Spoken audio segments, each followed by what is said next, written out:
Hi there. In my ponderings recently, I've been thinking about karma. And when I refer to karma, I'm not talking about necessarily good and bad.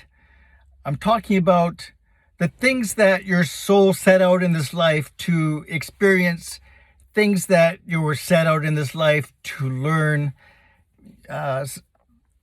trying to work with your soul contract to experience all the things that you needed to experience. And chances are you've incarnated many times. And some people say, anyway, I won't go there. It's such, if you're here on the earth, living in this time, there's a good chance that you're an old soul.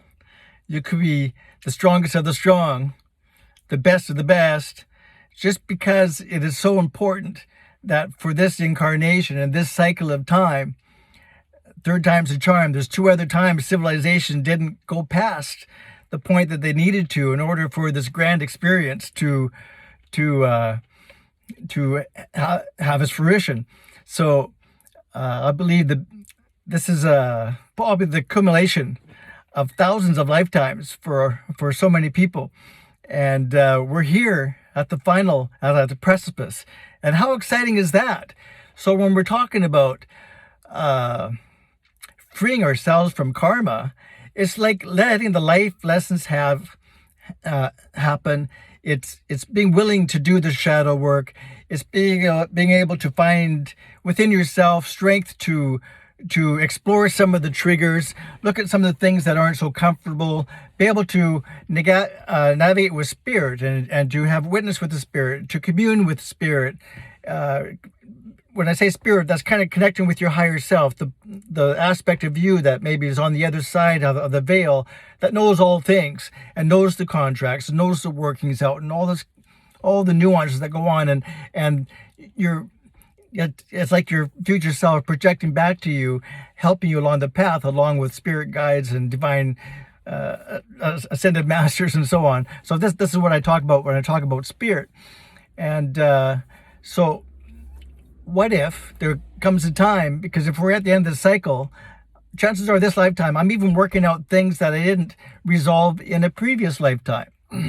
Or I sense sometimes that I'm clearing karmic past of not just from me, but through ancestors and through past genealogies and that are resonating down. It's like I'm here as representative for my lineages that I've ever experienced to walk in a way that I can clear as much or all the karma or all of the karma as possible. And it's such a so when you think of karma, it's the things that you feel like almost pressured to work with. For instance, if I find in my heart that I'm striving to succeed, striving to be this or striving to do that, when I'm always like a machine trying to get satiated, chances are that energy is connected to an aspect of karma. It's just as urgency to always strive. And I think there's probably coming a time when people will start to come to a point where, wow, I don't have to strive as much. I'm going to give myself more love, more attention. I'm going to cut myself a little bit of slack. I'm going to enjoy life a little bit. I'm going to kick up a little bit. And I don't have so many pressing things that spirit doesn't call me necessarily to do these things. Only when I feel prompted to clear something, does spirit prompt me to do something or act in a certain way. So I'm trying to not be triggered by the social pressures and the stigma, what people might think around me, or what my family might think, or what my social community might think, or what my religious connections might think that I should be doing.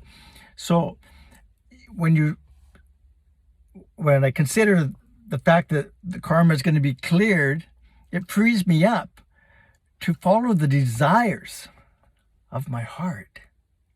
Wow, because this is the spirit, right? A lot of the karma comes from up here, comes from the things that need to be satiated. But when I work from a place that comes from my heart, when it comes into alignment with my passions, that only automatically leads into some kind of a service, some kind of a outpouring, some kind of a overflow. If I'm not having karma in my life that is totally beating me down and distracting me and hitting me over the head all the time, wow, I have the light to share. I have lots of overabundance of joy and love coming out that I can easily put that into service of some kind.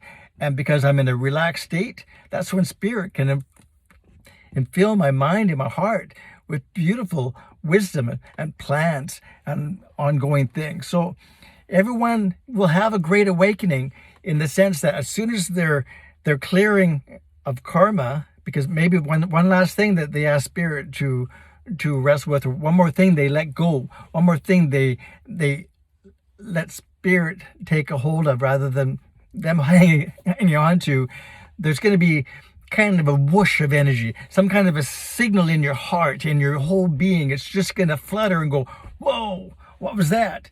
And I think there's going to be a time when, once we're clear of karma, we get to the point where we can be at a higher state of light being, in essence, that we can have a glimpse beyond the veil and see what it's like on the other side, and perhaps we can resonate there a little bit, and without having any more karma to work through, we can pull the stuff that we learn from the other side, we can pull it into our reality, it can stay into our consciousness, and we can come back in the present moment and go, whoa, I feel enlightened and energized. I see the way things work, and I start to see how I can operate in this plane and be the most effective person to be able to assist people along my path that are still dealing with their karmic situations. I'll probably have eyes to see the karmic situations around me. I'll have a way, like the high priestess in tarot, that they can navigate the dark and the light just as equally. It's like being united with both sides of the team. It doesn't matter anymore because I've walked the whole breadth of all the dark and all the light, and nothing phases me anymore. I have clarity. I can observe around me, and I can help in sharing information and light and truth and so on. So when we get to a point, we'll be so full of compassion, so full of love. It's going to be such a beautiful thing. And as that trickles out, the more people, you're going to hear these stories, and it's like a ripple. It's going to flood out. People will start to be able to realize that this is the cusp. This is the moment. There's divine things going on. It's going to happen in our environment. We're going to have eyes to see and ears to hear everything new. So get ready, clear the karma, wait for the blessings, embrace the blessings, align with your true authentic self, and already operate in your passions, operate from the things that bring joy to your heart. And that means you're working in not karmic energy, but you're working in dharma energy, a positive light, a positive energy, and the spirit can breathe life into that, and you will be happier. All right. So anyway, just thoughts, and hope you have a good day. Bye-bye.